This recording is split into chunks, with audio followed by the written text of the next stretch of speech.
ستارے زمین پہ دھڑام دھڑام کر کے گریں گے. وَإِذَا الْأَرْضُ مُدَّتْ زمین بوریے کی طرح سے لپیٹ دی جائے گی.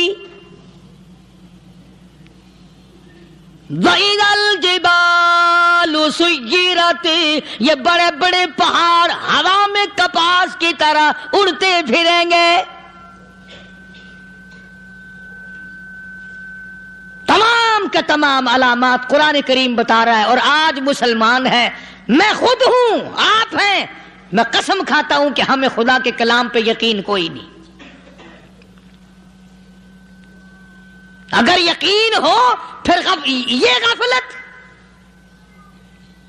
صحابی مدنی کریم صلی اللہ تعالی علیہ وسلم کا ساری رات کروٹیں بدلتا ہے. صبح ہوئی بیٹی نے پوچھ لیا، ابا جان میں ساری رات دیکھتی رہی، آپ کو نیند نہیں آئی، کیا کوئی تکلیف ہے؟ دیکھنے والی بیٹی کے بھی قربان جاؤں، بے چین ہونے والے ابا کے بھی قربان جاؤں. آخر بیٹی بھی جاگ رہی ہوگی تبھی تو دیکھا ہوگا. کہنے لگے ابا میں نے ساری رات کروٹیں بدلتے دیکھا، کیا بات ہے، آج نیند کیوں نہیں آئی؟ فرمایا لختے جگر او نور نظر، او میری بیٹی کل قرآن کریم کی ایک آیت سن کے آیا ہوں، ثم لم یتوبوا فلہم عذاب جہنم ولہم عذاب الحریق.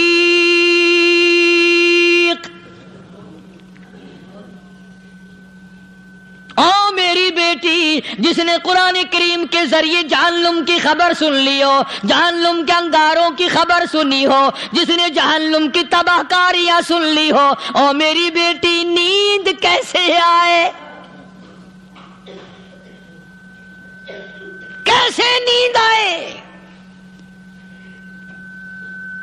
امام شافعی رحمت اللہ علیہ اتنے بڑے جلیل القدر ولی کامل ہیں، وقت کے امام ہیں، پرہیزگار متقی ہیں. اپنی بیٹی کو فرمانے لگے لختے جگر تیری آنکھیں بگڑتی چلی جا رہی ہیں، میں دیکھتا ہوں تو ساری رات نیند نہیں کرتی، ساری رات سوتی نہیں، مصلی پہ کھڑی ہو کر قرآن پڑھتی رہتی ہے، تو کچھ نیند کر لیا کر، آنکھوں سے محتاج ہو جائے گی. عرض کرنے لگے ابا جان نیند آتی ہے، بستر پہ لیٹ جاتی ہوں، آنکھ لگنے کو ہوتی ہے، فوراً میرے دل میں خیال آتا ہے شافی کی بیٹی تو نے تو بستر سنبھال لیا، صبح تیری نہ معلوم زمین کے اوپر ہوگی یا لاکھوں من مٹی کے نیچے ہوگی. پھر میری نیند اکھڑ جاتی ہے، پھر کھڑی ہو کر خدا کا قرآن پڑھتی ہوں. وہ ساری رات قرآن پڑھا کرتے تھے، اور بدقسمت قوم تمہیں صبح اٹھ کر قرآن کا سپارہ پڑھنے کی توفیق نہیں ہے. مسلمان پر قرآن کا دیدار نصیب نہیں، قرآن کی زیارت نصیب نہیں. گدھے کی طرح کھاتے سو گئے اور گدھے کی طرح صبح اٹھ کر کھانا پینا شروع کر دیا. تو رب کے کلام کا اتنا باغی کہ تو دیکھنا پسند نہیں کرتا.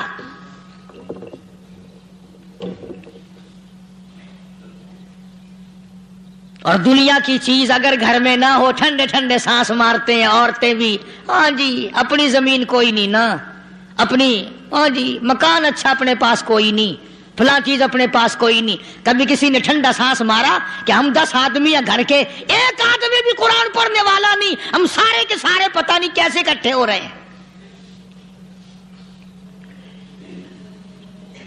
اگر دل میں عظمت ہو، ڈاکٹر ہو، افسر ہو، وزیر ہو، آخر ہے تو انسان، ہے مسلمان، ہے مدنی کریم صلی اللہ علیہ وسلم کا امتی، پھر قرآن سے اتنا دور کیوں ہے؟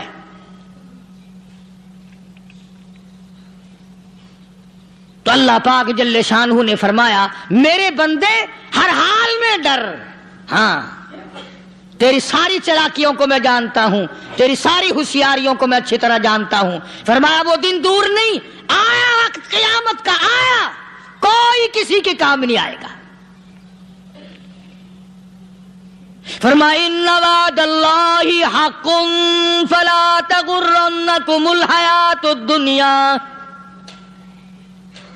دنیا نے پھنسا لیا، چہل پہل میں پھنس گئے، اس کے رنگ روغن میں لگ گئے، اس کی زیب و زینت میں لگ گئے، رات اسی کی سوچ ہے، دن میں اسی کا فکر ہے، اور مرنے کا کسی کو بھی فکر نہیں۔ قرآن کریم کے آخری سورت آخری لقمان کے آخری آیتوں میں عجیب مضمون رکھا ہے۔ فرمایا ان اللہ عندہ علم الساعۃ وینزل الغیث، قیامت کا ٹھیک وقت اللہ کے سوا کوئی نہیں جانتا۔ کسے معلوم ہے ابھی اگلے منٹ میں کیا ہو جائے گا، سیکنڈ میں کیا ہو جائے گا۔ اچھا ایک بات میرے ذہن میں آئی، یہ بڑے بڑے لوگ آپ کو ملیں گے دیہاتوں میں بھی، بازاروں میں بھی، شہروں میں بھی، فلانا بزرگ غیب کی باتیں بتایا کرتا تھا، فلانا ولی یوں بتایا کرتا تھا۔ کبھی یہ بھی تو پوچھنا کہ اس ولی نے کبھی یہ بھی بتایا کہ میں مروں گا کب، کس دن مروں گا؟ جب اپنی موت کا پتہ نہیں تو اور کسی چیز کا کیا پتہ ہے؟ صرف اٹکل پچو تیر لگانے والی بات ہے۔ ابھی چند مہینے ہوئے یہاں میرے پاس چند نوجوان آئے ملتان شہر سے اور کہنے لگے کہ 25,000 کی چوری ہو گئی ہے، بتا کدھر کون لے گیا، کدھر لے گیا۔ میرے پاس آئے یہاں، میں نے کہا بتا دوں گا پر آدھے لوں گا۔ کہنے لگا نہیں نہیں دیکھنا جی اتنا تو نہ کرو۔ اور میں نے کہا وہ سارے ہی چلے گئے یار، یقین کرو میں یہاں چارپائی میں بیٹھا ہوں دروازے کے باہر، عصر کے بعد پوری پارٹی آئی اسی شہر کی کہ 25,000 روپیہ گم ہو گیا ہے، بتا کدھر گیا ہے۔ سب لوگ کہتے ہیں قاری حنیف بتاتا ہے، سنو قاری حنیف بتاتا ہے، ٹیلا کرا دوں گا میں۔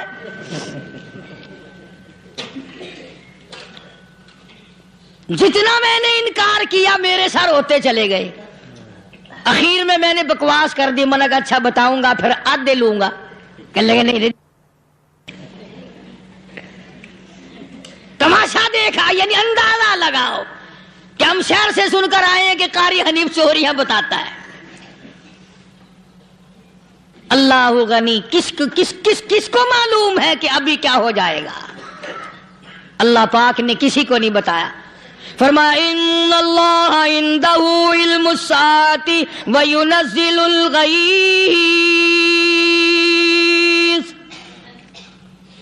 قیامت کا ٹھیک وقت کسی کو معلوم نہیں، بارش کا کوئی پتہ نہیں کب ہوگی، کتنی ہوگی۔ تم ابھی کہہ رہے ہوگے کہ جی محکمہ موسمیات والوں کو پتہ چلتا ہے۔ ان 3 مہینے میں یہ محکمہ موسمیات والے کئی دفعہ کہہ چکے ہیں کہ بندہ باندی ہوگی، مگر کچھ بھی نہیں ہوا۔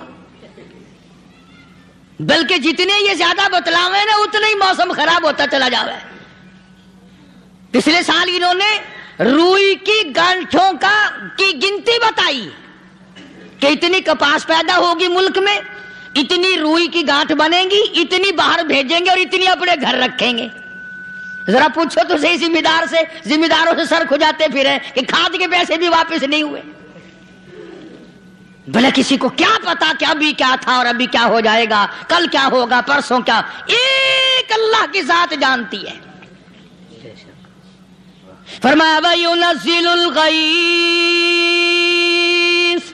کوئی نہیں جانتا بارش کب ہوگی، کتنی ہوگی، کہاں تک ہوگی، کس قدر ہوگی، کس طرح میں ہوگی، کہاں نہیں ہوگی۔ وَيَعْلَمُ مَا فِي الْأَرْحَامِ،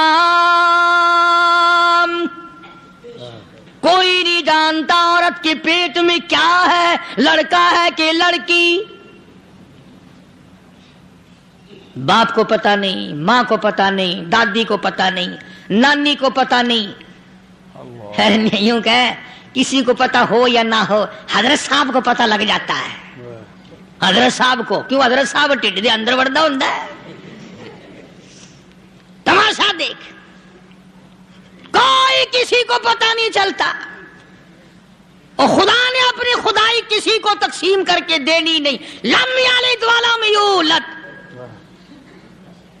نہ میرے ماں باپ، نہ میں کسی کا باپ، نہ میری اولاد، نہ میں کسی کی اولاد۔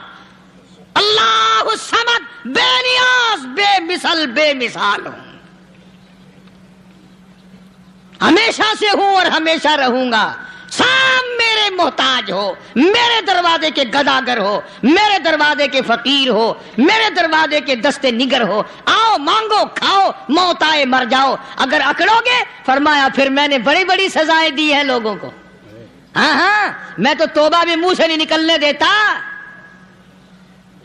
کلمہ تو کلمہ ہائے نہیں کرنے دیتا میں، جب میں موت کا پیغام دوں یکدم دل کی حرکت بند ہو جاتی ہے، ہائے بھی نہیں، اوئی بھی نہیں، اف بھی نہیں، کچھ بھی نہیں۔ فرمایا وَيَعْلَمُ مَا فِي الْأَرْحَامِ، کسی کو پتہ نہیں عورت کے پیٹ میں کیا چیز ہے۔ دیکھو نا، جس نے 9 مہینے بچہ پیٹ میں رکھا، جب بچہ پیدا ہوتا ہے نا خود ماں بھی کان لگاتی ہے، بتائیں گی لڑکا ہے کہ لڑکی ہے، بےتابی سے انتظار کرتی ہے، بڑی بے قراری سے انتظار کرتی ہے عورت کہ یہ دائی بول لے، کوئی اور پاس والی بول لے، کوئی اور چھوٹی بڑی گھر کی عورت بول کے بتائے کہ لڑکا ہے کہ لڑکی ہے۔ اور جس نے 9 مہینے پیٹ میں رکھا، جب اس کو پتہ نہیں تو پرلی طرف بیٹھے ہوئے حضرت صاحب کو پتہ کیسے چل گیا؟ وَيَعْلَمُ مَا فِي الْأَرْحَامِ، زیادہ سے زیادہ تمہیں یہ کہیں گے جی فلاں بزرگ نے دعا کی تھی اللہ میاں لڑکا دے گا، لڑکا ہو گیا، ٹھیک ہے، دعا تو بھی مانگ، بزرگ بھی مانگے، پیر بھی مانگے، فقیر بھی مانگے، عالم بھی مانگے، ماں بھی مانگے، باپ بھی مانگے، خاندان سارے مانگو، بات یہ ہے مانگو تو سارے، پر یوں کہو دینے والا وہ ایک ہے بس، یہ ہے اصل بات، اور مانگنے کی تو کوئی کسی کی وہ نہیں۔ امام الانبیاء محبوب کبریا حضرت محمد مصطفیٰ صلی اللہ تعالی علیہ وسلم سیدہ عائشہ صدیقہ رضی اللہ تعالیٰ عنہ فرماتی ہیں میں سوئی ہوئی تھی، اچانک میری آنکھ کھلی، میں نے کالی کملی والے کو سجدے میں دیکھا، رو رہے ہیں، دعائیں مانگ رہے ہیں، رو رہے ہیں۔ حضرت عائشہ فرماتی ہیں اللہ اکبر، فرماتی ہیں اتنے روئے سرکار مدینہ صلی اللہ علیہ وسلم، سانس رک گیا، سانس گھٹ گیا آپ کا۔ حضرت عائشہ فرماتی ہیں میں اپنا جگر پکڑ کے بیٹھ گئی، کہیں آج بیوہ تو نہیں ہو جاؤں گی۔ نبی نے اتنا مانگا، اتنا مانگا، اتنا مانگا، اس کائنات میں مانگنے والا کوئی آیا ہی نہیں، ہر آن مانگا، ہر لمحہ مانگا، ہر گھڑی مانگا، اور اتنا مانگا۔ میری بات لکھ کے لے جاؤ انشاءاللہ، کچی پکی بات نہیں۔ سیدہ عائشہ صدیقہ رضی اللہ تعالیٰ عنہ گواہ ہے، سیدہ فاطمہ الزہرا رضی اللہ تعالیٰ عنہ گواہ ہے، نبی کی گھر والی گواہ، نبی کی لخت جگر نوری نظر فاطمہ الزہرا گواہ، فرماتی ہیں حضور کریم صلی اللہ علیہ وسلم کا جب آخری وقت آیا، آواز بالکل ختم ہو گئی، آواز بالکل پست ہو گئی، پھر بھی لب حرکت کرتے تھے، لب حرکت کرتے تھے، دونوں کی دونوں فرماتی ہیں ہم نے کان لگایا، آواز تھی ربی حبلی امتی، ربی حبلی امتی، اور میرے مولا میری امت کو معاف کر دے۔ اور خدا کی قسم کالی کملی والے نے آخری سانس تک مانگا ہی مانگا۔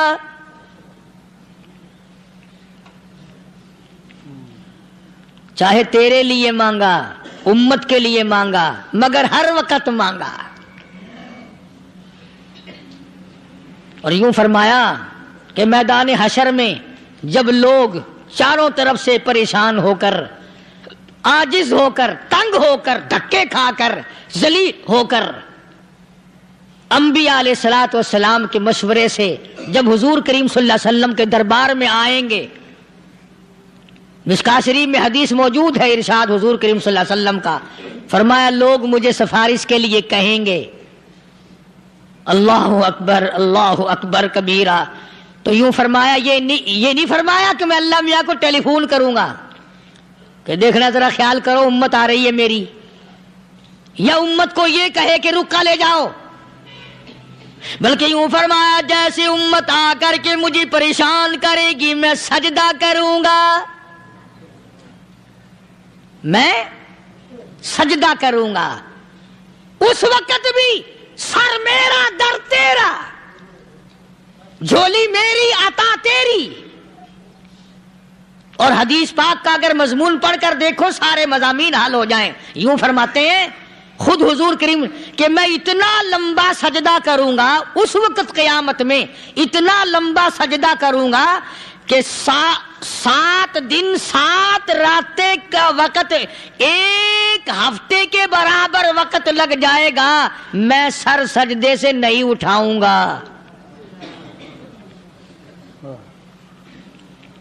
اتنا لمبا سجدہ کروں گا کہ 1 ہفتے کی مقدار وقت لگ جائے گا۔ یہ مقدار کیوں فرمایا؟ قیامت کا دن ہے نا، دن ڈھلنا نہیں، چھپنا نہیں، رات آنی ہی نہیں، رات تو ہے ہی نہیں نا، اس لیے فرمایا 1 ہفتے کی مقدار دن لگ جائے گا، وقت ختم ہو جائے گا پورا ہفتے کے برابر۔ اس کے بعد اللہ پاک مجھے فرمائیں گے ارفع راسک یا محمد صلی اللہ علیہ وسلم، میرے محبوب سر اٹھاؤ، سل مانگو توتا دوں گا، مانگو دیا جائے گا، سوف یعطیک ربک فترضی، تیرا رب تجھے راضی کر دے گا۔ صحابہ اکرام رضوان اللہ تعالی علیہ مجمعین نے عرض کر دیا یا رسول اللہ صلی اللہ علیہ وسلم آپ کس وقت راضی ہوں گے؟ کتنے لوگ جنت میں چلے جائیں گے، دوزخ میں چلے جائیں گے، آپ کس وقت راضی ہوں گے؟ خدا کی قسم اس محسن کائنات کا کیا کہنا کالی کملی والے نے جو ہم پر مہربانی فرمائی، یوں فرمایا جب تک ایک امتی کلمہ پڑھنے والے کا ہاتھ پکڑ کر جنت میں نہ لے جاؤں میں محمد الرسول اللہ کو چین نہیں آئے گی، ایک کو لے جاؤں گا اور چین نہیں آئے گا مجھے اس وقت بھی۔ تو عرض یہ کر رہا تھا کہ قرآن کریم نے اور تمام چیزوں میں عقیدے کا سدھار کہ عقیدہ بناؤ، یہ جو عقیدہ ہے نا اس کی حیثیت ایسی ہے جیسے پہلی اینٹ عمارت کی، اگر اینٹ ٹیڑھی ہو گئی تو ساری عمارت ٹیڑھی ہو جائے گی، اگر عقیدہ صحیح نہیں تو سارے اعمال ٹیڑھے ہو جائیں گے، اور اگر عقیدہ صحیح ہے تو اعمال بھی اور تمام افعال بھی اخلاق بھی تمام کی بنیاد جو ہے وہ صحیح رہے گی اور اچھی توفیق ہوگی۔ یہ عربی کلمہ ہے، آپ اور میں اگر کلمے کا معنی سمجھ لیں پھر بھی بات بنتی ہے، یہی تو معنی لا الہ الا اللہ، کوئی نہیں بگڑی بنانے والا، کوئی نہیں حاجت روا، کوئی نہیں مشکل کشا، کوئی نہیں تیرا ہاتھ پکڑنے والا، کوئی نہیں مجھے اور آپ کو اولاد دینے والا، کوئی نہیں بیوی بچے دینے والا، کوئی نہیں یہ ہر روز روٹی کھلانے پانی پلانے والا اس کے سوا کوئی نہیں، الا اللہ، ایک اللہ کی ذات ہے۔ اور فرمایا کہ یہ بتایا کس نے کہ یہ سب کچھ کرنے والا کون ہے؟ محمد الرسول اللہ صلی اللہ علیہ وسلم، کہ ہمارے آقا اور مولا حضرت محمد الرسول اللہ صلی اللہ علیہ وسلم نے بتایا۔ تو قرآن کریم کی ان آیتوں نے وضاحت کر دی وما تدری نفس ماذا تکسب غدا، کسی کو پتہ نہیں کل کیا ہو جائے گا، صبح کو کیا ہو جائے گا، شام کو کیا ہو جائے گا۔ وما تدری نفس بأي أرض تموت، کوئی نہیں جانتا موت کس جگہ پہ آئے گی۔ کسے معلوم ہے کہ میری قبر کہاں بنے گی؟ کوئی نہیں جانتا میرے اس بدن کو جانور کھا جائیں گے، کسی کو علم نہیں ہے کہ قبر کا گڑھا ملے گا کہ نہ ملے گا، کفن ملے گا کہ نہ ملے گا، نماز جنازہ نصیب ہوگی کہ نہ ہوگی، غسل نصیب ہوگا کہ نہ ہوگا، کوئی نہیں جانتا۔ کلمہ پڑھتے موت آئے گی یا کنجری کے گانے سنتے گاتے موت آئے گی؟ کس کو علم ہے کہ آخری کلام جو دنیا میں ہوگا وہ درود پاک ہوگا یا قرآن کریم ہوگا یا دعا ہوگی یا استغفار ہوگا، اور یا گالی منہ سے نکلے گی، دم نکل جائے گا؟ کسے معلوم ہے؟ اس لیے فرمایا وما تدری نفس بأي أرض تموت، کوئی نہیں جانتا موت صبح آئے گی یا شام آئے گی، بیوی بچوں کے سامنے آئے گی یا اسپتال میں کوئی پاس ہوگا بھی یا کہ نہیں جس وقت موت آئے گی کسے معلوم؟ سجدے میں آئے گی یا کنجری کی گود میں آئے گی کیا پتا؟ فلم میں آئے گی یا مسجد میں آئے گی؟ پچھلے دنوں ایک جگہ ایک آدمی نے صبح کی اذان دی، بڑی اچھی اذان دیا کرتا تھا، اللہ کا نام بلند کیا، زمین پہ بیٹھا اور ختم۔ فجر کی اذان دی، جو سنے انہوں نے کہا یار ابھی تو اذان دی تھی، بس اللہ کی طرف لوگوں کو بلایا اور خود دنیا سے رخصت ہو گیا۔ ہاں کسی کی موت یوں بھی آیا کرتی ہے، کسی کی سجدے میں آ جاتی ہے، کسی کی مراقبے میں آ جاتی ہے۔ اللہ اکبر۔ کسی کی نماز میں آئے، اللہ کی طرف دھیان لگے ایسا لگے کہ لگی جائے وہ چلا ہی جائے۔ ہمارے استاد محترم مولانا عبد الخالق صاحب رحمۃ اللہ علیہ یا کبیر والے میں تھے، بہت بڑے عالم، جید عالم، سمندر تھے علم کے۔ بس صبح کی نماز کے بعد مراقبے میں بیٹھے، اللہ اللہ کر رہے ہیں، بس جیسے اتحیات میں بیٹھتے ہیں نا اسی طریقے سے بیٹھے تھے۔ دن چڑھ گیا، بھتیجے نے آ کر کے کہا حضرت ناشتہ تیار ہے، جواب کوئی نہیں۔ پھر کچھ دیر کے بعد آیا کہ حضرت ناشتہ تیار ہے، جواب کوئی نہیں۔ اور دن چڑھ گیا، ہاتھ لگا کے دیکھا کہ حضرت تو پہنچ گئے اللہ کے یہاں۔ کس حالت میں؟ ایسی اللہ اللہ اللہ سے لو لگائی کہ اللہ ہی کے یہاں چلے گئے۔ اور ان اللہ والوں کے پاس اس نیت سے لگا کرو میری آخرت بن جائے، میری قبر بن جائے، میرا آخری کلام جو دنیا میں ہو وہ کلمہ ہو، استغفار ہو، درود پاک ہو، قرآن کریم ہو، پھر تو مزہ ہے۔ اور اگر ہائے ہائے ہائے ہائے کرتے مر گئے تو کیا ہوا؟ فرمایا ان اللہ علیم خبیر، میں خدا کی ذات تمام چیزوں سے واقف ہوں۔ مجھے تو پتا ہے نا، تیرے ایک ایک سانس کا پتا ہے، تیری رگ کے ایک ایک خون کے قطرے کا مجھے پتا ہے۔ اسی لیے کہا کرتا ہوں کہ عادت ڈال لو درود شریف پڑھتے ہوئے چلنے پھرنے کی، کلمہ کلام پڑھتے ہوئے چلنے پھرنے کی، استغفار کرتے ہوئے چلنے پھرنے کی۔ پہلے زمانے میں جب ٹھوکر لگتی تھی تو لوگ سبحان اللہ کہتے تھے، اللہ اکبر، استغفر اللہ۔ اب گالی منہ سے نکلتی ہے، اب گالی منہ سے نکل رہی، گالیاں بکتے ہوئے لوگ مر رہے ہیں۔ حضرت معاذ بن جبل رضی اللہ تعالیٰ عنہ مدینے پاک میں بیمار ہے، آخری وقت ہے۔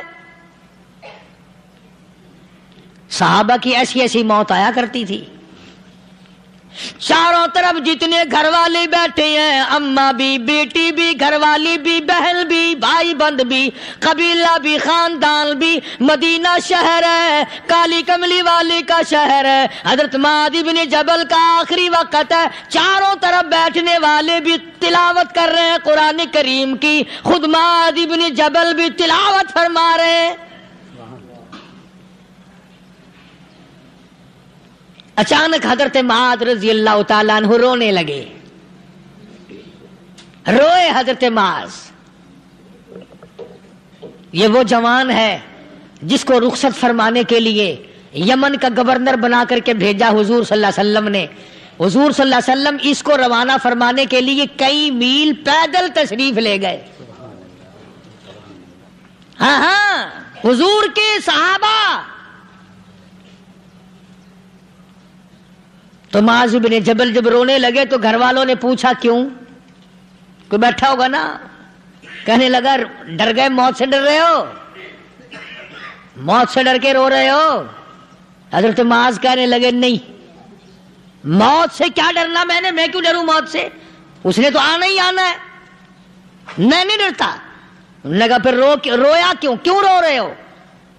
اللہ اکبر۔ صحابی کہتا ہے میرے دل کی تمنا میرے دل میں رہی، میری آرزو پوری نہ ہو سکی، میری حسرت میرے دل میں رہی، میرا شوق پورا نہ ہو سکا، میری آرزو پوری نہ ہو سکی، میری تمنا پوری نہ ہو سکی، بستر پہ موت آ رہی ہے اس لیے رو رہا ہوں۔ اے کاش رمضان کا مہینہ ہوتا، میں روزے دار ہوتا، گرمی کا موسم ہوتا، مجھے سخت پیاس لگی ہوتی، ہوتی، کفار سے مقابلہ ہوتا، میدان جہاد اور جنگ ہوتا، میں کئی کافروں کو قتل کر دیتا، پھر وہ مجھے قتل کر دیتے، میری زبان کاٹ لیتے، میری اللہ کے یہاں پیشی ہوتی، میرا رب مجھ سے پوچھتا میں آج دنیا سے کیا لایا، میں عرض کرتا الہی بولوں کیسے، تیری راہ میں زبان کٹا کے آیا ہوں اور روزہ رکھ کر آیا ہوں، تیرے محبوب کے حوض کوثر کے پانی سے روزہ افطار کروں گا۔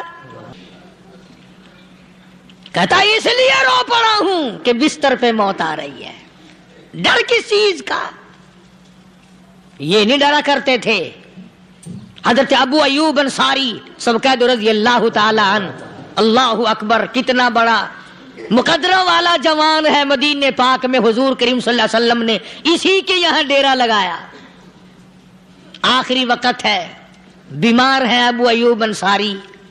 مدینے سے صحابہ جنگ کے لیے چلے۔ صحابہ کی تمنائیں دیکھو، ہم جتنے بیٹھے ہماری تمنا تو یہی ہے نا، کاروبار بڑھ جائے، مکان دکان کا ساز و سامان بڑھ جائے، یہ مل جائے وہ مل جائے، یہ ہو جائے وہ ہو جائے۔ ابو ایوب انصاری بیٹھے ہوئے دیکھ رہے ہیں صحابہ سواریوں پہ پیدل تلوار نیزے تیر لے کے چلے۔ ابو ایوب انصاری کہنے لگے کہاں چلے ہو؟ کہ جہاد فی سبیل اللہ کے لیے۔ کہنے لگا مجھے بھی لے چلو۔ سمجھ رہے ہیں آپ سارے؟ فرمایا مجھے ساتھ لے چلو۔ کمال ہے، بیمار آدمی اور جنگ میں بیمار کا کیا کام ہے، کیا کرو گے؟ نگا مہربانی کرو، احسان کرو مجھ پر، مجھے ساتھ لے کے چلو۔ خدا کے بندے بیمار ہے، کرے گا کیا میدان جہاد میں؟ کہنے لگا تم تو بیمار کی بات کر رہے ہو، مجھے ساتھ لے چلو اونٹ پہ ڈال کر۔ توجہ کرنا ذرا، آخری بات میرے یاد آئی ہے، بتانے لگا ہوں۔ ابو ایوب انصاری حضور کا میزبان مدینے والا کہتا ہے میں بیمار ہوں، مجھے اونٹ پہ ڈال کے لے چلو، اور اگر میری راستے میں موت آ جائے پھر بھی میری لاش کو ساتھ لے جانا۔ جہاں کفر اور اسلام کا جنگ ہوگا، مقابلہ ہوگا، اس میدان میں میری لاش کو پھینک دینا۔ شاید کسی مجاہد کی سواری کا پیر میرے اوپر آ جائے، میں بھی قیامت میں اللہ کے حضور میں کہوں گا یا اللہ تیرے میدان جہاد سے اٹھ کے آیا ہوں میں بھی۔ اندازہ لگا ابو ایوب انصاری کی تمناؤں کو دیکھ، حسرتوں کو دیکھ۔ فرمایا مجھے ساتھ لے چلو، اگر میری موت آ جائے تو لاش کو بھی پھینکنا نہیں، دفن راستے میں نہ کرنا، ساتھ لے چلو، وہاں میدان میں ڈال دینا، اور اسلام کے لیے جو لڑنے والے ہوں، کفر کو مٹانے والے ہوں، ان کے پیر میرے اوپر آ جائے میں کامیاب ہو جاؤں گا۔ ایک تم ہو جو مسجد میں جھاڑو دینے سے بھی آر کرتے ہو، صف بچھانے میں بھی تمہیں شرم آتی ہے، صف اکٹھا کرنے میں بھی تمہیں شرم آتی ہے، ادھر ادھر کوئی چیز کرنے میں تمہیں کیا معلوم ہے جس وقت قیامت کے دن ان شاہی درباروں کے خادموں کو انعام ملے گا نا، پھر ٹکرے مارو گے، او ہو لو بھائی کمال ہو گیا، ہم تو یوں ہی رہ گئے۔ تو آج توفیق نہیں رہی، اللہ سے مانگ، سوتے بھی مانگ، جاگتے بھی مانگ، ہر وقت مانگ، وہی تیری میری جھولی بھرے گا، اسی کی عطا اور بندہ نوازی سے ہم سب کا کام چلے گا۔ فرمایا ان اللہ علیم خبیر، میں تمہاری ضروریات کو بھی جانتا ہوں، ہر چیز کا مجھے پتا ہے۔ اللہ مجھے اور آپ کو عمل کی توفیق عطا فرمائے۔ اللہ پاک اپنے فضل و کرم سے ہم سب کو اپنے بندے بنا لے، عقائد اور اعمال کی درستی فرما دے، مرتے وقت ایمان کی دولت عطا فرمائے۔ وآخر دعوانا الحمدللہ رب العالمین۔ دوستو، امید کرتا ہوں کہ آپ حضرات نے اس بیان کو پورا سنا ہوگا۔ بیان کیسا لگا کمنٹ میں ضرور بتانا، اور اپنے دوستوں اور رشتہ داروں کو شیئر ضرور کرنا۔ اللہ تعالی ہم سب کو اس بیان پر عمل کرنے کی توفیق عطا فرمائے۔ تو دوستو پھر ملتے ہیں اگلی ویڈیو میں، جب تک اپنا خیال رکھیے، ہمیں دعاؤں میں یاد رکھیے۔ السلام علیکم ورحمۃ اللہ وبرکاتہ۔